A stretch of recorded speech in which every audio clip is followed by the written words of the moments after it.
The legacy of the King James Version of the Bible is broad and encompassing, from the early 17th century onwards. The publication of the King James Version of the Bible, the most widely published book in the English language. It's been called our national epic, the noblest monument of English prose, and rivaled only by Shakespeare for the beauty and influence of its language.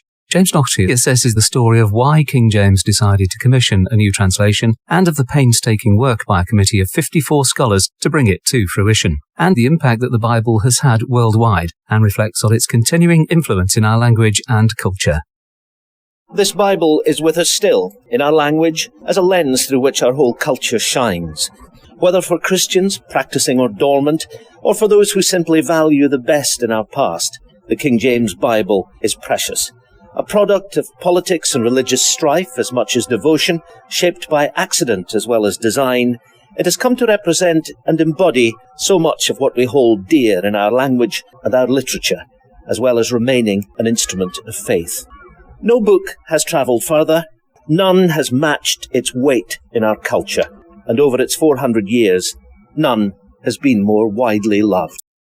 From Stationers' Hall in the City of London to the streets, from the revision committee who listened for months to the work of the translators to approve the final version of the King James Bible, to the public who heard it and learned it. I'm outside one of the oldest coaching inns in London, the George in Southwark, where you can sense those past times. An age, for example, when the Bible was the only book in the home, when the King James, the Authorized version, was read in every church at every service. You remember here that the language passed from pulpit to the street. So much of the English language we know even today has that book as its source and its inspiration. The legacy is all around us. The language came out of the church, this somewhat archaic language in many ways, and embedded itself in the culture of the everyday. Indeed, and pubs in general are places where linguists like to go for precisely that reason. My own students can be seen with recorders in pubs listening to local dialects. This particular one has the added advantage of all those literary associations. Chaucer, Shakespeare, Dickens used to be in the next room. So for all kinds of reasons, this is a good place to talk about the language of the King James Version. And the phrases from the Bible that crop up unknowing to many people in our everyday speech. Oh, absolutely, because the Bible that they heard every day worked itself into the language, and indeed those biblical contexts were often forgotten. So if we say something like fly in the ointment, or go the second mile, or lick the dust, or my boss is a thorn in the flesh, those are all phrases that could have been articulated in this very pub. And were we to use any of them, no one would say, yes, that's a biblical allusion, because those origins have been lost. I survived by the skin of the teeth. No one thinks of that as biblical, and yet it was transmitted from the church to this very pub and thousands like it. It seems as if the legacy of the translators comes in two forms, doesn't it? One is the magnificence of the language, because Macaulay said, if everything else in the English language should perish, the King James Bible would alone suffice to show the whole extent of its beauty and power. So you have the grandeur on the one hand. On the other, you have the way that it permeated the speech of every day. Indeed, the sheer epigrammatic power of what Macaulay said, I think, obscures the fact that it's not actually true. That the Bible uses only a proportion of the language that Macaulay himself used.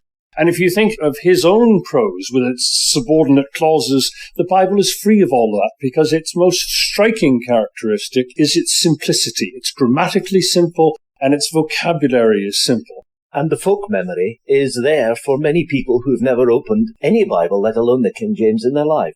Indeed, the lingering sense that it somehow comes from something, it could be Shakespeare, but when people say, God forbid, or the race is not for the swift, or do we see eye to eye on this, there is no consciousness that they come from the Bible, though they all do. But there is a sense that they have an origin in something other than ordinary language. Uplifting rhythms, that's such a thread through our whole literature and culture, isn't it? In terms of the resonance of the language, and it's easy to remember. And it's precisely because it's absolutely at the centre of the texture of how English works, with KJV written to be spoken. It's the rhythms, it's that absolutely familiar structure of, the 10-syllable, 5-footed iambic rhythm. Thy kingdom come, thy will be done on earth as it is in heaven. You've got personification. It's starting with personification of voice. You've got the old pronouns. And all those structures that are so familiar and so much beloved to us in Shakespeare, in Milton, are exactly the rhythmic metre and structure of the KJV. And it's true, not just in the 17th century, but for later generations, so many writers drew on that well for their language and for their rhythms.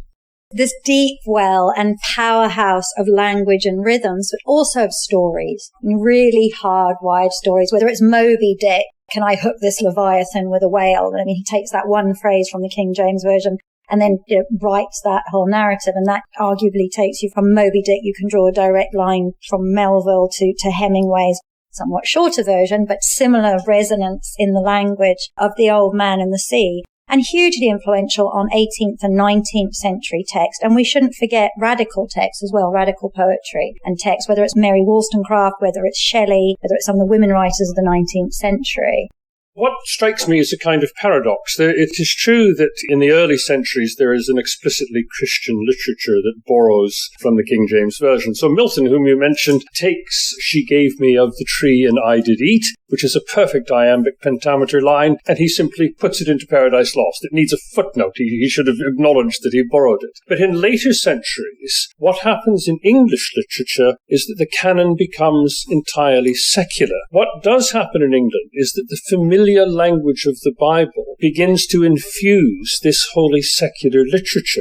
And much is lost if you don't recognize it. Something like Mill on the Floss, for example, George Eliot's great novel, one of the greatest novels in English. It ends with the epitaph on the tomb of Tom and Maggie Gulliver, and it simply says, it's the closing words of the novel, in their death they were not divided. Now, it's immensely moving, but much of its power is lost if you don't realize that it's David's lament for Saul and Jonathan in the King James Version of the Bible. And any Victorian reader would have recognized that instantly. One of the reasons why the language of the King James Bible has become embedded in everyday speech in many ways is because the practice of Christian worship down the centuries is such a central part of our national story. You can't stand here without hearing some of the passages we've come to know. In the beginning, God created the heaven and the earth was without form and void, and darkness was upon the face of the deep. And the Spirit of God moved upon the face of the waters. And God said, Let there be light, and there was light. The people that walked in darkness have seen a great light. They that dwell in the land of the shadow of death, upon them hath the light shined. For unto us a child is born, unto us a son is given. Yea, though I walk through the valley of the shadow of death, I will fear no evil, for thou art with me. Thy rod and thy staff, they comfort me. And God shall wipe away all tears from their eyes, and there shall be no more death, neither sorrow nor crying, neither shall there be any more pain, for the former things are passed away. There are so many wonderful settings of these words. They love to hear this language, this poetry of faith. And this poetry of faith still resonates with people very deeply, even though a lot of the dogma that goes behind it is something people are uncertain about. The poetry itself and the poetry of faith is something that still touches people very deeply indeed.